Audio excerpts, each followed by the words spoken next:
want to thank Ken and Sue Jones, whose house we're in is a beautiful house, and thanks for opening it up and having all the food here for us, so thanks. Definitely eat out. Watermelon for the next week. So I also want to introduce, I think everybody's probably met, but my wife Sue, of 20 years, a little over 20 years now, and my mom, Jean Carlton, up from South Carolina, where I grew up. But then I came after I left the Air Force to be here with other family. Sorry, Mom. But no, thanks everybody for coming. I really appreciate it, especially on a busy weekend. So I'll tell you a little bit about myself. People met me one-on-one, but I'll go into a little bit in details. Like I said, married for 20 years, first and foremost a father. We've got 2 kids, 12 and 14. Who are in school now, but for the last 7 years my wife has homeschooled them, and that's been a great experience. And so I owe her a big debt of gratitude for that. This is how I repay it, by spending my time on the campaign. But no, I say first and foremost a father because it's worrying about my kids' future because of the state of the country and the state of the state. That is one of the things that's really motivating me to run. In terms of my background, I was 12 years in the active duty Air Force. I was a KC-135 pilot for about 6 or 7 years. And then I switched over to get my PhD and become a professor of aeronautics at the Air Force Academy. And that was a real honor and a privilege to teach the future Air Force officers and generals at the Academy. So I had a lot of fun doing that. While I was in the Air Force, I flew combat support operations for Bosnia, Somalia, and Iraq in the KC-135. I was aircraft commander, so spent a lot of time overseas, away from family, but it was a good experience. One of the things that had motivated me to join the Air Force was when I was a kid, I went to the Soviet Union back in 1984 and 1986. So that was back when it was the evil empire, the belly of the beast. And you know, I got to walk around town and look and interact with Russians quite frequently and talk to them because I spoke Russian. And you know, the look on people's face of the lack of freedom and just the state of that country. And you saw it collapse soon after I was there because of the system of government. And so that experience really instilled in me a deep love and respect for what our country, the principles our country was founded on, which is limited government, constitutional rule, and personal freedom, personal responsibility, free markets. So I became a real fan of the free market and understand that it's freedom that's made our country so great. And it's freedom now that is motivating me to run for state senate.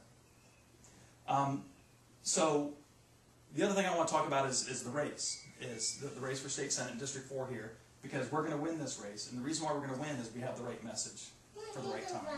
And that is, if you look at my opponent, Sgambati, she wrote an op-ed that said that spending wasn't the problem, revenue is the problem, we need more revenue.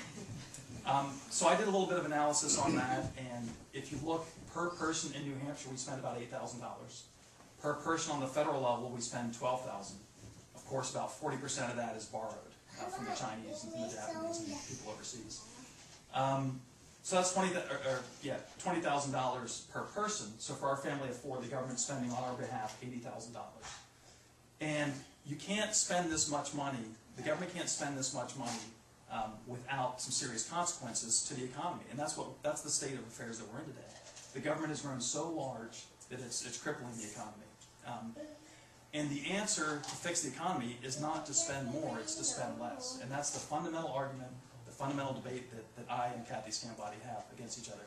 So I wrote an op-ed in the Union Leader, and there's copies here you can pick up, taking her to task about this and saying that spending is the problem.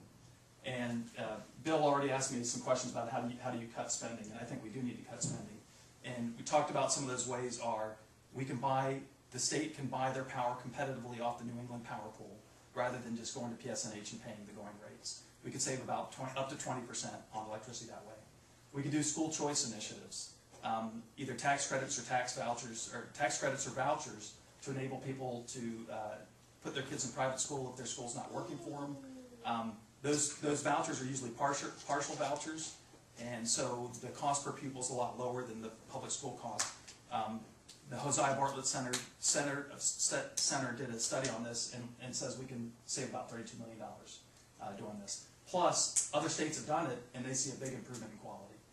Not only because in the private schools, but also the public schools now have to compete for funding, and because of that competition, they do better. And the teachers are actually happier.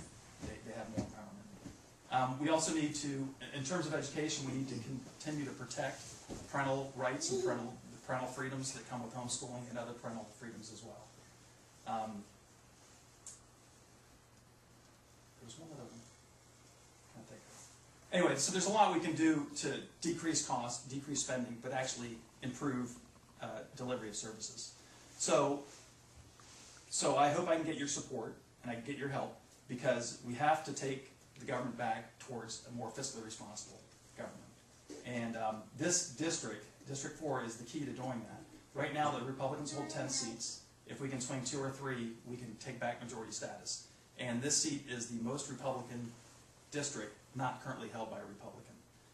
And so we can take it back with your help. But it is going to require everybody's help. We're going to need people to talk to their friends, donate, volunteer, and so on. And I hope I can get your help. And I've got an announcement tonight that's going to become public shortly, is we're going to be opening an office in Laconia right down on Canal Street. So if you want to help out, please come by the office. Please talk to us and do what you can to help. I also want to point out we've got a great team helping us. We've got Matt Murphy. This is Whitfield and Burke. We've got Chris Wood back there somewhere. Yeah. And Bob Goodman right up here helping us out. So we've got a good campaign staff. We've knocked on 1,000 doors already. We raised $45,000. And we're hitting this very hard. We're not making any assumptions just because the tide is turning that we can just relax and take it easy to win this race. We're going to work incredibly hard to win back this seat. So, thank you.